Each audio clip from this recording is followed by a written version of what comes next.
மனம் தூய்மை பெறவும் முன்வினை பயனை தாங்கிக் கொள்ளவும் புதிதாக பாவச்சுமையை ஏற்படுத்தாமல் இருக்கவும் தியானம் உற்ற துணையாக விளங்குகிறது. அடர்ந்த மரத்தின் கிளைகள் ஆடுகிற போது இடுக்கு வழியாக கொஞ்சம் வெளிச்சம் வந்துவிட்டு அடுத்த நிமிடமே நிழல் வந்து மூடிக்கொள்வது போல உலகத்தின் துன்பத்துக்கு நடுவில் கொஞ்சம் சுகம் தலையை எட்டி பார்த்துவிட்டு ஓடிவிடுகிறது. பொருளாதாரத்தை வளர்த்து கொள்வதால் போட்டி மறையாது. ஞானத்தை வளர்த்து கொண்டால் மனதிலும் உலகிலும் போட்டி மறையும். பூரண அமைதி தலைக்கும். பாவம் செய்தவர்களை வெறுப்பதிலும் கோபப்படுவதிலும் பயனில்லை.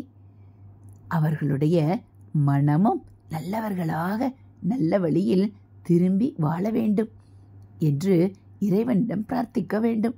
நம் தவறுகளை போக்கிக் கொள்ள இறைவனிடம் அழ வேண்டிய நிலையில் இருக்கும்போது பிறருடைய தவறுகளை கண்டு கோபப்படுவது சரியல்ல. இது மகா பெரியவா அருள்வாக்கு.